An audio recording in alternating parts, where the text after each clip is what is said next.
Welcome in my YouTube channel. आज हम discuss करेंगे नगरीय भूगोल के एक टॉपिक सेंटर प्लेस थ्योरी अर्थात केंद्र स्थल सिद्धांत के बारे में। और इस वीडियो में हम देखेंगे कि केंद्र स्थल सिद्धांत से हमारा क्या तात्पर्य है और दूसरा जो लॉस की थ्योरी है उसके बारे में हम इस वीडियो में चर्चा करेंगे।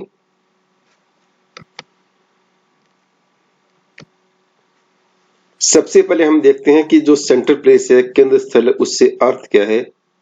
अंग्रेजी के शब्द सेंटर प्लेस का सर्वप्रथम उपयोग 1931 में मार्क जेफरसन ने किया था। यानी कि जो मार्क जेफरसन थे उन्होंने 1931 में इस शब्द का प्रयोग जो वो किया था। लेकिन केंद्र स्थल अध्ययनों की वास्तविक और वृहद आधारशिला तैयार करने का जो कार्य है वो वाल्टर क्रिस्टलर को जाता है। उन्होंने 1933 में अपना जो सिद्धांत है केंद्र स्थल सिद्धांत जो है वो प्रस्तुत किया। उसके बाद से ही इस शब्द का उपयोग जो है वो ज्यादा किया जाने लगा। प्रत्येक नगर का उससे संलग्न अनगरीय क्षेत्र से घनिष्ठ संबंध होता है। यानी कि जो नगर है उसका जो आसपास का क्षेत्र है उससे एक प्रकार का व्यापारिक और सामाजिक संबंध जो है नगरों का रहता है। ऐसे नगरीय अधिवास जो अपने निकटवर्ती क्षेत्र को सेवाएं प्रदान करने के साथ ही संग्रह एवं वितरण केंद्रों के रूप में कार्य करते हैं, केंद्रीय स्थल या केंद्र स्थान जो वो कहे जाते हैं। यानी कि केंद्र स्थान से यहाँ तात्पर्य है कि ऐसे कस्बे या नगरीय क्षेत्र जो अपने निकटवर्ती क्षेत्र को यानी कि अपने आसपास का जो क्षेत्र है, चाहे वो ग्रामीण क्षेत्र हो या दूसरा क्षेत्र, उनको सेवाएं जो प्रदान करते हैं और एक वितरण और संग्रह केंद्र का काम करते हैं, उनको केंद्र स्थल के नाम से जानते हैं। अन्य शब्दों में केंद्र स्थलों के रूप में नगरों द्वारा किए जाने वाले कार्य ही उन्हें प्रादेशिक राजधानी या केंद्र स्तर जो है वो प्रदान करते हैं। यानी कि कौन कौन से ऐसे कार्य सेवाएं नगरों के द्वारा की जाती है उनके आधार पर ही उनका जो लेवल है वो डिसाइड होता है। नगर अपने समीपवर्ती क्षेत्र की सेवा जिन कार्यों द्वारा करता है उन्हें केंद्रीय कार्य कहा जाता है। यानी कि ऐसे वो कार्य जो नगर अपने आसपास के क्षेत्र के लोगों के लिए करता है उन्हें आमतौर पे केंद्रीय कार्य के नाम से जाना जाता है। यहाँ पर इस डायग्राम में ये दिखलाया गया है कि जो सेंटर प्लेस है, जैसे ये बड़ी सिटी हो गई, फिर ये छोटे टाउन हो गए, फिर ये मार्केट टाउन हो गए, फिर ये विलेज हो गया। और इस प्रकार से जो किसी भी प्रदेश में एक अलग अलग कस्बों की जो कार्यों के आधार पर जो एक प्रभाव क्षेत्र बनता है या उनके द्वारा किए जाने वाले कार्यों के आधार पर जो एक आकृति बनती है वो इस प्रकार की जो आकृति है वो बनती है। अब हम देखते हैं केंद्र स्थलों का जो निर्धारण एवं वितरण किस प्रकार से किया जाता है। केंद्र स्थलों के निर्धारण से अर्थ यह निश्चित करने से है कि किस प्रदेश में कौन कौन सी बस्तियां केंद्र स्थलों के रूप में कार्य कर रही हैं। यानी कि इससे हमारा तात्पर्य कि किसी भी प्रदेश में कौन कौन से कस्बे टाउन जो है वो केंद्र स्थलों के रूप में कार्य कर रहे हैं। केंद्र स्थलों के निर्धारण के लिए सामान्यतः निम्न आधार जो है वो अपनाए जाते हैं कि इन आधारों को अपना के जो केंद्र स्थल है उनका जो निर्धारण है वो किया जाता है। नंबर 1 है केंद्रीय सेवाओं की उपस्थिति।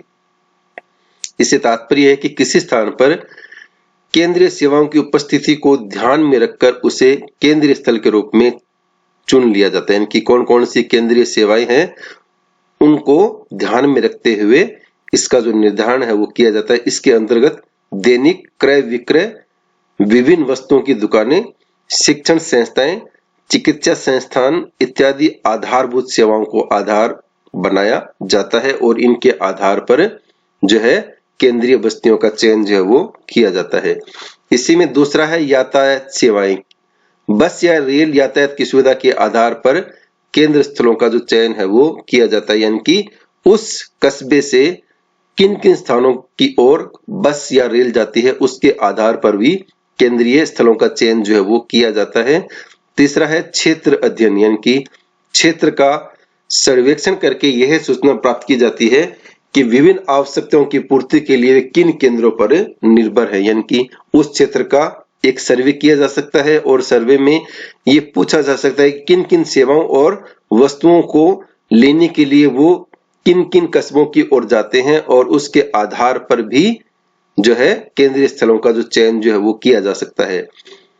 चौथा है जननांकी सूचना, यानी कि पॉपुलेशन जो है उसकी सूचना के आधार पर किसी केंद्र की जनसंख्या की कार्यात्मक संरचना के आधार पर भी केंद्र स्थल का जो निर्धारण है वो किया जाता है, यानी कि उस कस्बे में किन किन कार्यों में लगे हुए लोगों का कितना कितना प्रतिशत है, कौन कौन से मुख्य कार्य वो कर रहे हैं, उसके आधार पर भी जो है वो केंद्र स्थल का जो चयन है निर्धारण है वो किया जाता है। जैसे वाणिज्यिक कार्यों में प्रादेशिक प्रतिशत से अधिक प्रतिशत रखने वाले केंद्रों का चयन, यानी कि जो कॉमर्शियल एक्टिविटीज हैं उसमें कितने प्रतिशत लोग लगे हुए हैं और पूरे स्टेट में कितने प्रतिशत लोग लगे हुए हैं, उसके आधार पर इसका जो निर्धारण करके चयन जो है वो किया जाता है। पांचवा है केंद्रीयता, विभिन्न स्थानों की जो केंद्रीयता ज्ञात करके निश्चित सूचकांक के आधार पर भी केंद्र स्थलों का निर्धारण जो है वो किया जाता है, यानी कि जो सेंट्रलिटी है उसका एक सूचकांक बना के उसके आधार पर भी जो है वो केंद्र स्थलों का निर्धारण जो है वो किया जाता है। अब हम देखते हैं कि केंद्र स्थलों एवं सेवाओं के वितरण पर विभिन्न तत्व प्रभाव डालते हैं, वो कौन कौन से हैं, यानी कि जो केंद्रीय स्थल प्रकार की जो सेवाएं हैं और उनका जो डिस्ट्रीब्यूशन उन पे कौन कौन से फैक्टर जो है वो अपना प्रभाव डालते हैं, उनकी चर्चा हम करते हैं। पहला है सेवाओं की गुणवत्ता, यानी कि उसकी जो क्वालिटी क्या है, सर्विस की क्वालिटी के आधार पर भी बहुत सारी चीजें तय होती है। यदि किसी निकटतम केंद्र की सेवाओं में गुणवत्ता नहीं है तो उपभोक्ता इससे उच्च पदानुक्रम वाले केंद्र की ओर जो है वो जाएगा। यहाँ इससे तात्पर्य है, एक सिंपल सा आपको एग्जाम्पल दिया जाता है कि मान लीजिए आप जहां पर रहते हैं और वहां पर आपको कोई सर्विस लेनी है और उस सर्विस की जो क्वालिटी है वो उससे आप सेटिस्फाई नहीं है, तो आप ज्यादा दूरी तय करके दूसरे कस्बे की ओर जो है वो जाएंगे। ये एक ह्यूमन जो है वो बिहेवियर का एक प्रमुख विशेषता भी है। इस प्रकार कभी कभी सेवाओं की गुणवत्ता के कारण उपभोक्ता दूरी को नजरअंदाज करते हुए सेवा केंद्र पर पहुंचता है, जैसे विशिष्ट शिक्षण या चिकित्सा संस्थान। यानी मान लो आपको कॉलेज लेवल की शिक्षा ग्रहण करनी है, लेकिन आप जिस कस्बे में रह रहे हैं वहां की जो शिक्षण क्वालिटी है आपको पसंद नहीं है, तो आप क्या करते हैं कि उससे बड़े वाले कस्बे में जहां पर आपको लगता है कि यहाँ पर उच्च क्वालिटी की शिक्षण सेवा उपलब्ध है, तो वहां पर आप जो है वो दूरी को नजरअंदाज करके वहां पर जाएंगे।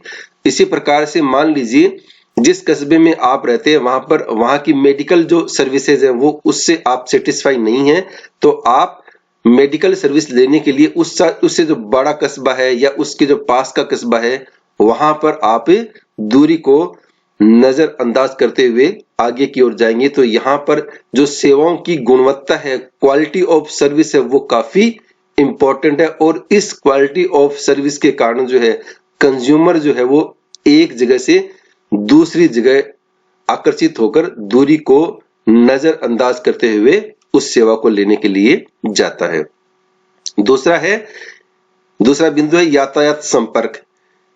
किसी केंद्र पर यातायात साधनों की उपलब्धता तथा सेवा की प्रकृति का प्रभाव विभिन्न सेवाओं की स्थापना पर पड़ता है।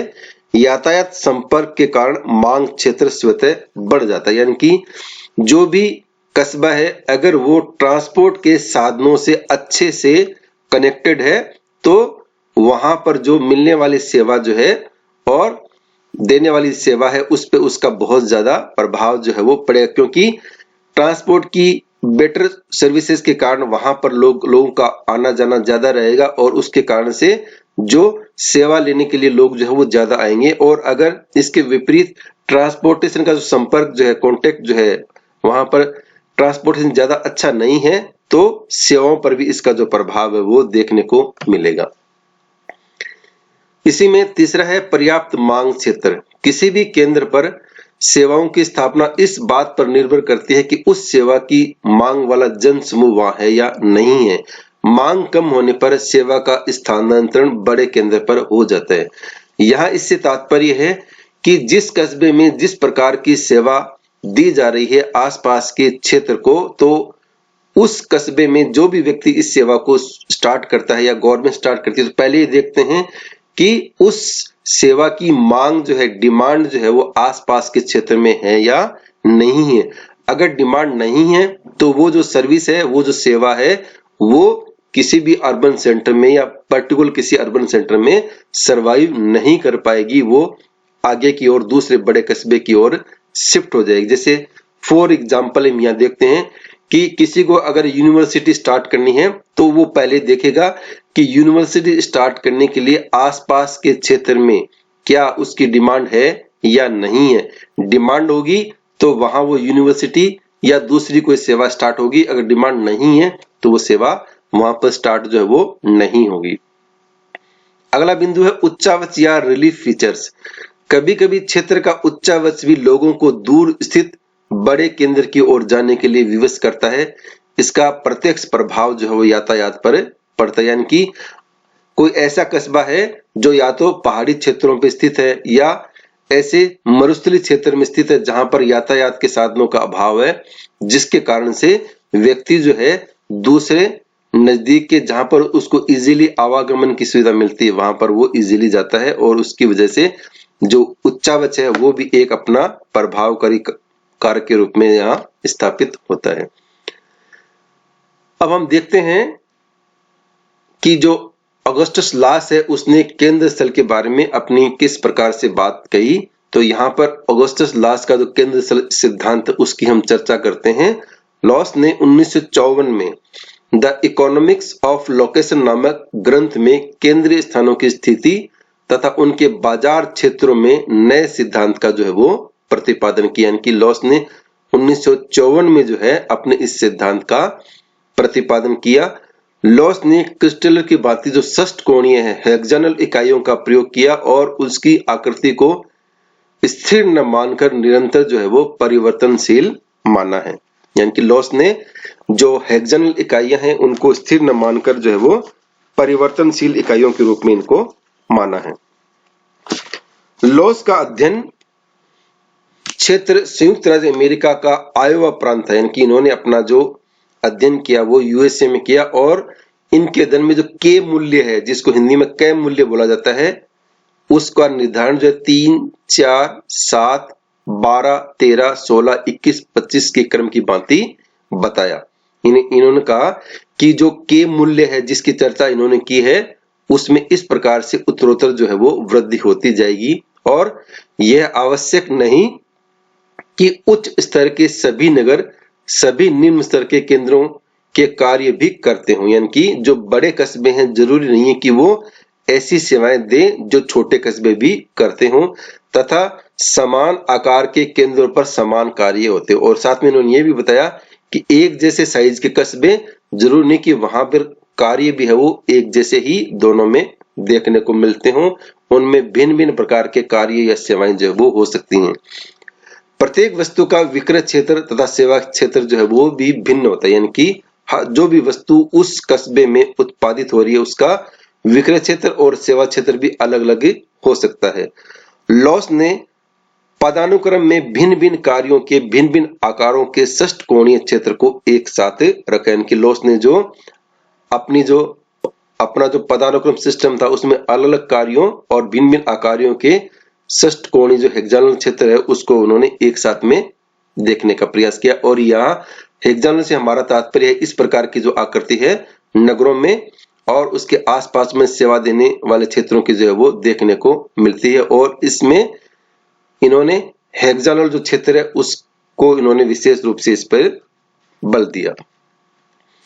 जो लॉस ने जो 9 षष्टकोणीय क्षेत्र बताए हैं K3, K4, K7, K9, K12, K13, K16, K19 और K21, और इसी के आधार पर इन्होंने बताया कि जैसे जैसे क्षेत्र जो है सेवाएं देंगे वैसे वैसे जो है ये पैटर्न जो है वो आगे की ओर बढ़ता जाता है। इनके अनुसार यदि केंद्रीय नगर के चारों ओर विभिन्न षटकोण जालों को घुमाया जाए उसके चारों ओर 60 डिग्री के 6 खंडों की व्यवस्था जो है वो विकसित हो जाती है। इन्होंने बताया, लॉस ने बताया कि ये जो केंद्रीय नगर है और इनके चारों ओर जो विभिन्न षटकोण वाले जाल को अगर अपन घुमाएं तो चारों ओर 60 डिग्री के जो 6 खंड है, सेक्टर है, उनकी जो व्यवस्था है वो विकसित हो जाती है। और इस प्रत्येक सेक्टर में, प्रत्येक खंड में केंद्र स्थलों का जो प्रतिरूप है वो एक प्रकार का ही लगभग देखने को मिलेगा, किंतु कार्यों व बाजार की संख्या में भिन्नता के कारण प्रत्येक खंड 30 डिग्री के 2 खंडों में बंट जाएगा। इनकी जो दिए जाने वाले कार्य है और बाजार क्षेत्रों की संख्या में भिन्नता के कारण से जो प्रत्येक खंड है, सेक्टर है, वो 30 डिग्री के 2 सेक्टर में जब वो विभाजित हो जाएगा और इसमें से एक जो है नगर निधन खंड के नाम से सिटी पुअर सेक्टर होगा, जिसमें कुछ ही बड़े नगर होंगे, जबकि एक नगर संपन्न खंड यानी कि सिटी रिच सेक्टर होगा, जिसमें कई बड़े नगरीय केंद्र जो है वो सम्मिलित हो सकते हैं। जो खंडों की बात की है अपन ने, यहाँ पर ये देख सकते हैं, एक सेक्टर ये बन गया जिसको इन्होंने नाम दिया है नगर निधन खंड, और दूसरा सेक्टर ये बन गया जिसको इन्होंने नाम दिया नगर सिटी रिच सेक्टर। और इस प्रकार से उस पूरे प्रदेश में इस तरह के ये 6 खंड जो है ये विकसित हो जाएंगे, जिसमें सिटी पुअर सेक्टर भी होंगे और सिटी रिच सेक्टर भी होंगे। इस प्रकार से जो लॉस है, उन्होंने के का जो परिवर्तन मूल्य हायरार्की सिद्धांत है वो प्रस्तुत किया और उन्होंने जो विभिन्न आकार की जो हेक्सागोनल पैटर्न है उसको एक जाल के रूप में विकसित होने की बात जो है क्षेत्र में कही। इसके साथ ही ये टॉपिक यहीं पर समाप्त होता है और इस टॉपिक से संबंधित जो अगला कॉन्सेप्ट है वो अगले वीडियो में हम देखेंगे, तो आप इसके सभी वीडियो अवश्य देखें। आपको ये वीडियो अच्छा लगे तो लाइक कीजिए और सब्सक्राइब कीजिए, शेयर कीजिए। इसी के साथ आपका बहुत बहुत धन्यवाद, थैंक यू। और आपको ये इस टॉपिक से संबंधित सॉफ्ट कॉपी में कोई पीडीएफ फाइल चाहिए तो आप यहाँ एक वेबसाइट है mybooklo.com, यहाँ से आप निःशुल्क जो है फ्री में पीडीएफ फाइल जो है डाउनलोड कर सकते हैं। Thank you.